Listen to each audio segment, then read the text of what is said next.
안녕하세요. 루시나 산부인과 원장 김창훈입니다. 저번 시간에 이어 염색체 이상 질환 중에서 터너조후군 및 성염색체 이상 질환에 대한 내용을 다뤄볼까 합니다.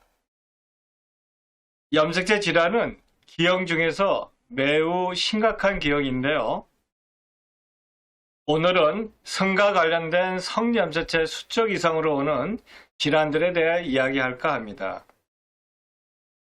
자녀란 엄마와 아빠의 유전 정보를 물려주는 것이며 염색체 형태로 물려주게 되죠.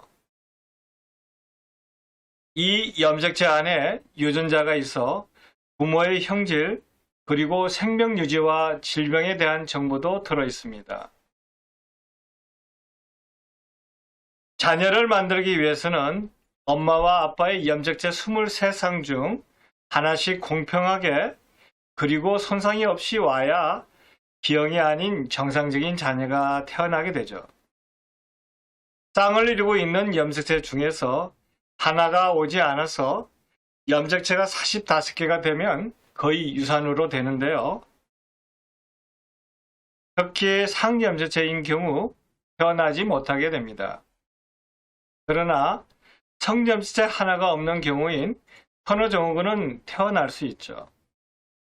성염색체 이상은 상염색체 이상과 마찬가지로 수적 이상과 구조적 이상이 생길 수 있지만 구조적 이상은 아주 드물게 발생합니다.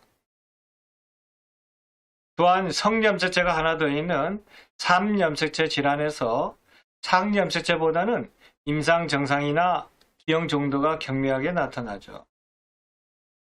성염색체 수적 이상은 고령의 산모에서 감수분열 1기와 2기 때 비분리 현상에 의해 발생하는 것으로 알려져 있습니다. 염색체 수적 이상 질환은 대개는 부모의 비분리 현상에 의한 것인데 이해를 돕기 위해서 잠시 여러분을 고등학교 생물 시간으로 안내할까 합니다. 우리 몸은 생명 유지를 위해선 세포 분열로 세포가 성장하고 유전 물질을 복제하여 생명 활동에 필요한 유전 정보를 보존합니다. 세포 분열에는 유사 분열과 감소 분열이 있습니다. 유사 분열은 체세포 분열이라고 하며 수정시 한 개의 세포에서 60조의 세포로 우리 몸을 만드는 과정과 그 이후 살아있는 동안 생명을 유지하기 위해 세포 분열을 하는 것을 말합니다. 이처럼 세포의 성장, 발생, 그리고 손상된 조직을 재생하기 위한 분열을 유사 분열이라 말하죠. 그럼 유사 분열의 영상을 보면서 설명드리도록 하겠습니다. 모세포의 염색체 46개를 복제하여 세포 분열 후에는 똑같은 유전 정보를 가진 염색체 46개를 가진 딸세포 2개가 되는 세포 분열을 유사 분열이라고 말합니다. 그렇지만 자녀를 낳기 위해서는 염색체 46개를 가진 생식 원세포가 염색체 23개를 가진 생식세포인 정자와 난자가 되어야 하죠. 이처럼 세포 분열하여 염색체 수가 반으로 줄어드는 분열을 감소분열이라고 합니다. 감소분열은 생식세포에서만 일어나며 감소분열하기 전에 염색체는 2배로 복제가 이루어지는데요. 그런 다음 세포분열을 2번 하는데 제1 감소분열과 제2 감소분열이라고 합니다. 첫 번째 감소분열에서는 상동 염색체 46개가 나누어져서 염색체 23개인 딸세포 2개가 되죠. 그런 다음 두 번째 감소분열은 염색체 23개는 변함이 없고 염색체 분체가 분리되어 딸세포 2개가 됩니다. 그래서 감소분열을 거치고 나면 46개 염색체를 가진 모세포는 염색체 23개를 가진 딸세포 4개가 생기게 됩니다. 그럼 잠시 감소분열되는 과정을 동영상으로 보여드리겠습니다.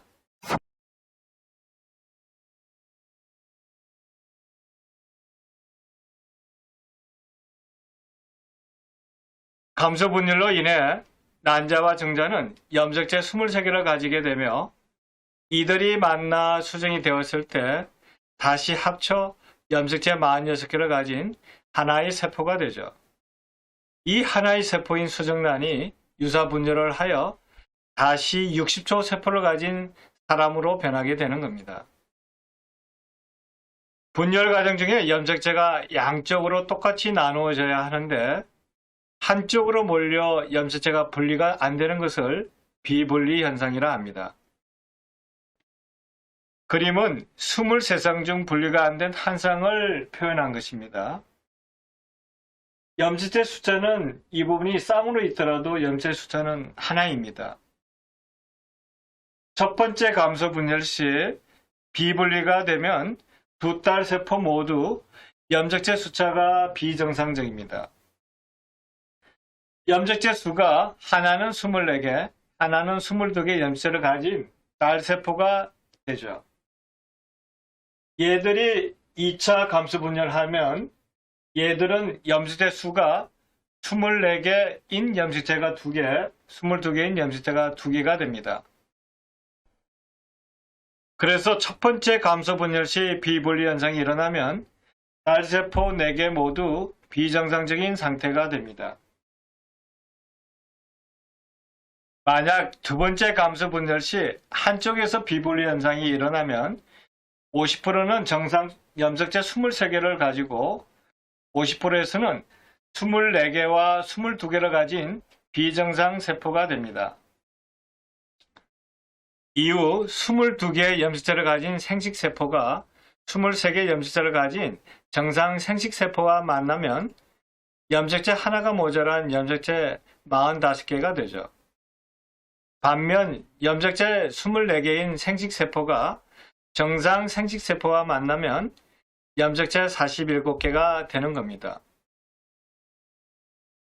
성염색체는 X염색체와 Y염색체가 있는데요. X염색체는 Y염색체보다 크기가 크고 유전자도 842개로 Y염색체 71개보다 14배 정도 많죠. Y염색체는 크기도 작지만 특별한 유전자가 없고 대신 성을 결정하는 유전자가 들어있습니다. Y염색체의 SRY 유전자는 성이 남성으로 분화되게 하죠. 자녀의 성은 엄마의 X염색체가 아빠의 X염색체와 Y염색체 중에 어느 것과 결합하는 것에 따라 성이 결정됩니다. 정자와 난자는 수정이 되면 성분화가 시작되는데요.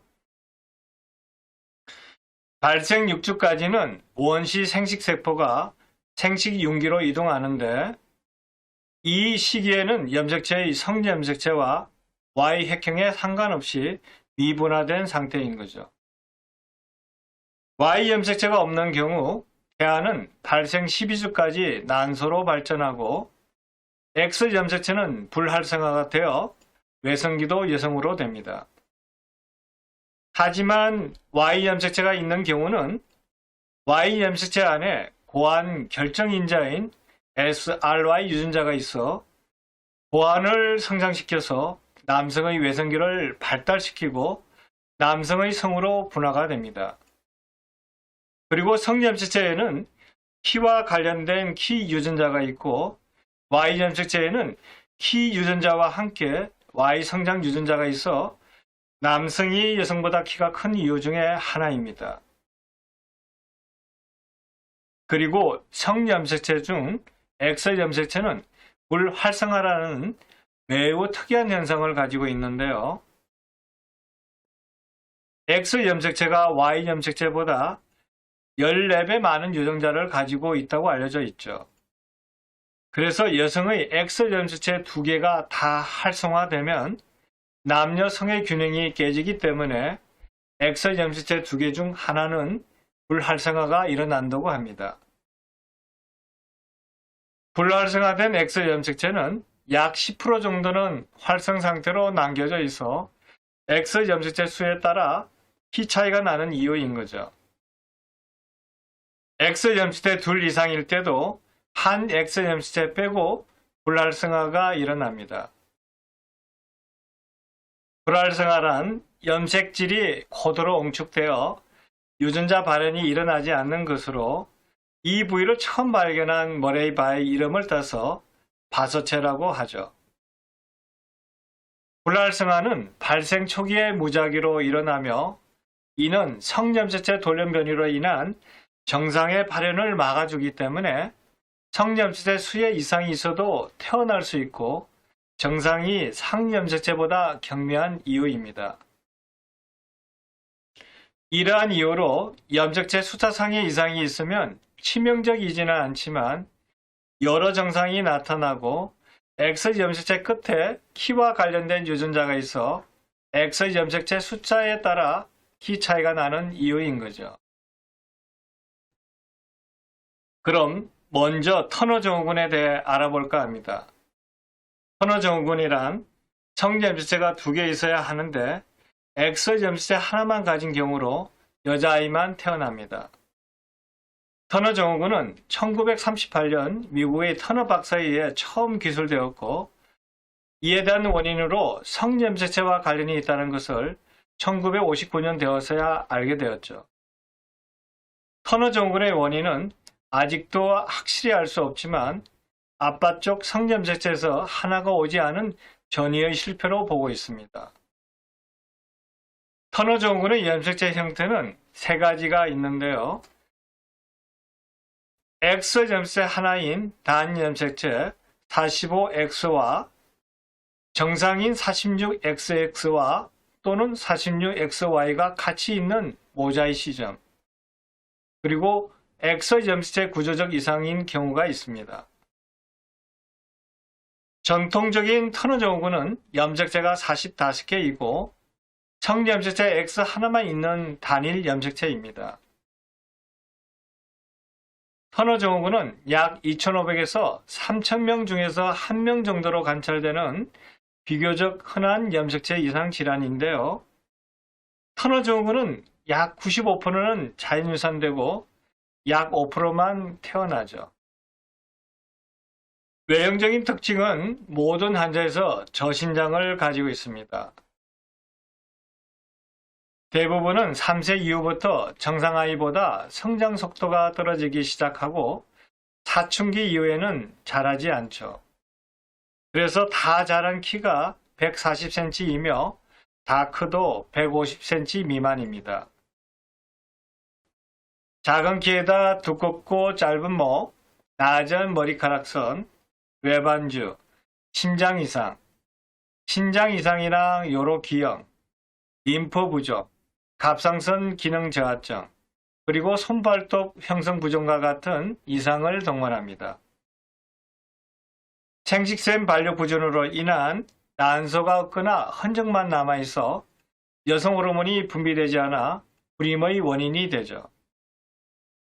따라서 2차 성장이 없고 성적 발달 장애가 오는 것이 특징인데요. 엄모가 없으며 유방 발달이 안 되고 성적 유치증을 보이며 생리 또한 없습니다. 기능은 개인적으로 다르지만 대개는 정상인데요. 하지만 X염색체의 구조적 이상이 있는 경우에는 기능장애가 올 수 있죠. 또한 공간 지각 능력, 인지나 운동 수행 능력은 조금 떨어져 있으며 그리고 키가 작아 열등감으로 인한 정신적인 문제가 있는 경우가 많습니다. 터너 증후군은 저신장으로 인해 사회 활동에 자신감이 떨어지기 때문에 성장 호르몬을 사용하기도 하는데요. 잘 사용하여 치료를 하면 예상 신장보다 6에서 12cm 정도 더 성장할 수 있죠. 터너 증후군은 여성 호르몬이 분비가 되지 않기 때문에 2차 성장을 유발하고 골다공증 예방을 위해서 12세 전후로 에스트로겐 치료를 시작해야 합니다. 또한 대부분에서 대동맥 협착증을 동반하기 때문에 심혈관 기형의 위험이 증가하여 정기적인 초음파 정기검진을 실시해야 하고요. 그리고 신장 쪽 기형을 동반하기 때문에 신장에 신장무 형성, 신장 이형성증과 같은 이상이 있는지 점검해야 하죠. Y염색체를 가진 경우 난소에 난소암 발생 가능성이 있어 난소 절제가 필요하기도 하고 갑상선 당뇨 위험이 있어 지속적인 관리와 치료가 필요합니다. 다음은 X 염색체가 하나 더 있는 경우인 클라인펠터 증후군에 대한 이야기를 할까 합니다.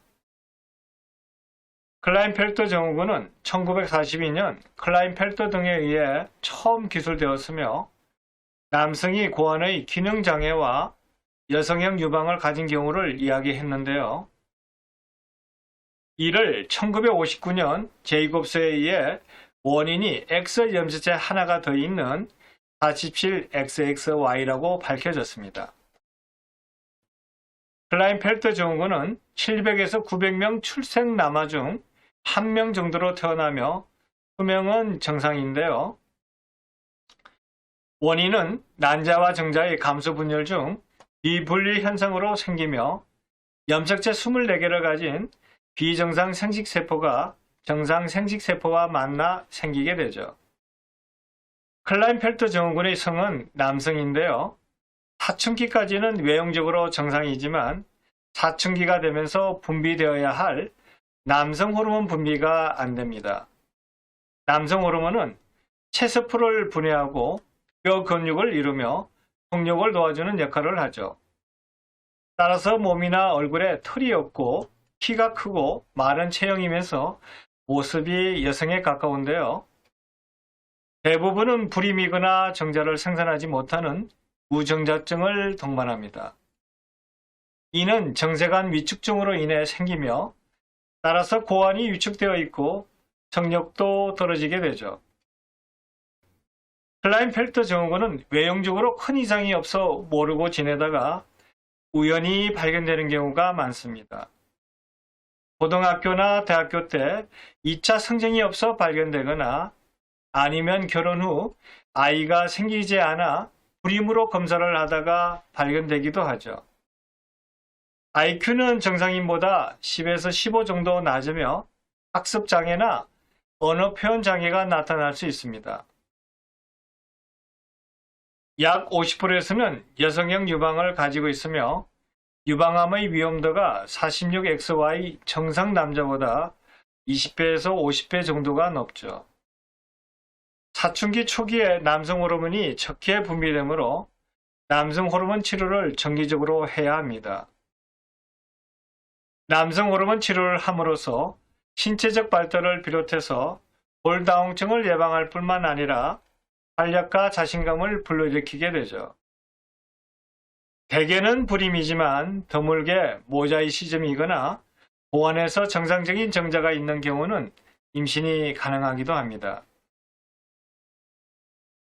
다음으로 Y 염색체가 하나 더 있는 야곱 증후군 47XYY에 대해 이야기해 보겠습니다. 야곱 증후군은 출생아 약 1000명당 1명의 빈도로 태어나죠. 원인은 아버지의 생식세포 감소 분열 시 Y 염색체의 비분리 현상으로 생기는데요. IQ는 정상이고 발달 지연이나 정신지체가 없습니다. 야곱 증후군의 경우는 주의 집중력 결핍, 가행 행동 장애와 충동적인 폭력을 가지는 경우가 많은데요. 이유는 정상 남자아이와 비교하여 Y 염색체가 하나 더 있어 남성성이 부각돼 키가 매우 크고 더 폭력적이라고 합니다. 마지막으로 XX 증후군은 초여성 증후군이라 하며 약 1200명의 여성 중 1명의 빈도로 나타나며 비교적 흔한 염색체 질환입니다. 초경이 늦거나 불임일 수 있지만 수정 능력과 정상적인 자녀를 갖고 임상적으로 아무런 증상이 없어 진단되지 않는 경우가 많죠. 이 질환은 대부분 엄마의 생식세포 감소 분열 시 비분리 현상에 의한 것으로 엄마의 나이가 증가함에 따라 빈도가 높아집니다. 정상으로는 키가 크고 발달 지연이나 정신지체가 없으며 지능은 IQ가 64에서 120 정도인데요. 이 외에도 신경운동계 결함, 언어 발달의 저하로 대인관계 형성 장애 등이 있죠. 오늘은 성염색체 수척 이상 질환을 살펴봤는데요. 이처럼 염색체 질환은 부모의 잘못보다는 예상치 못한 세포 분열 과정 중에 돌연변이로 일어납니다. 염색체 이상 질환들은 뚜렷한 특징보다는 여러 증상이 나타나기 때문에 증후군이라 명명하죠. 그리고 자녀를 낳는 것은 본인과 배우자의 유전 정보가 반반이 합쳐지는 것인데, 합쳐질 때 엄마와 아빠의 유전 정보가 일부 섞이고 세포 분열할 때 염색체 23개가 무작위로 분리되기 때문에 유전이 다양성을 가지게 됩니다. 본인이 자녀를 낳을 때 다양성은 2의 23제곱으로 태어나기 때문에 경우의 수는 840만 정도로 다양한 유전 정보를 가진 자녀가 태어날 수 있습니다. 그래서 여러분의 자녀가 부모와 형제 자매가 같이 하는 이유인 거죠. 이런 유전의 다양성은 인간 생명의 존속성을 유지시키기 위한 중요한 이유입니다. 염색체가 분리되는 이 신비로운 과정은 우리가 어떻게 할 수 없는 신의 영역이라 봅니다. 하지만 이런 유전 물질이 복제될 때 엽산 등 필요한 영양분이 부족하지 않도록 하고 유해한 물질에는 노출이 되지 않아야 하죠. 그러므로 영양 부족이나 자외선, 약물, 미세먼지, 방사선 등 환경적인 요인 등은 세포의 감소 분열이나 유사 분열 시 돌연변이를 일으키게 하는 원인 제공을 할 수 있습니다. 따라서 자녀를 낳기 위해서는 계획 임신을 하고 스트레스를 줄이며 부모의 건강 상태가 좋아야 돌연변이 등의 확률을 줄여 염색체 질환을 줄일 수 있습니다. 끝으로 염색체 질환을 가진 분들을 잘못된 시선이나 인식을 가지고 대하지 않기를 당부드립니다.